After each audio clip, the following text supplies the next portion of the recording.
எங்களோட குட்டி ஏஞ்சலுக்கு happy birthday. 3rd birthday முடிஞ்சு 4th பர்த்டே வந்து ஸ்டார்ட் ஆகிடுச்சு.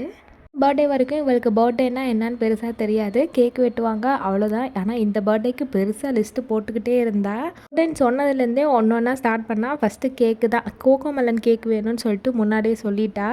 ட்ரெஸ்ஸு பலூனு இதெல்லாம் டெக்கரேட் பண்ணி தான் எனக்கு வந்து கேக் கட் பண்ணணும். கேக் கட்டும் போது எல்லாரையுமே கூப்பிடுமா, யார் யாரை கூப்பிடணுமோ எல்லாரையும் கூப்பிட்டு தான் கேக் கட் பண்ணணும்னு சொல்லியிருந்தா. நான் சொல்லிட்டேன், இதான் ஃபஸ்ட்டு பர்த்டேக்கு எல்லாமே பண்ணியாச்சு பாப்பா, நீ ஒவ்வொரு பர்த்டேக்கும் அப்படி பண்ண முடியாது, சிம்பிளாக நம்ம செலிப்ரேட் பண்ணிக்கலாம்னு சொல்லிட்டு 2 நாளைக்கு முன்னாடியே பிளான் பண்ணியிருந்தோம். பட் ஆனால் பர்த்டே அன்றைக்கி எதுவுமே பிளானில் இல்லை. இன்னும் யாருக்குமே கோல்டு சரியாக இல்லை. மறுபடியும் கேக் சாப்பிட்டு மறுபடியுமே காஃப் கோல்டு வந்துருச்சுன்னா பிரச்சனையாயிடுமேன்ட்டு கட் பண்ணலன்னு தான் சொன்னால் உடனே அவள் ஒரு மாதிரி சேட் ஆகிட்டா.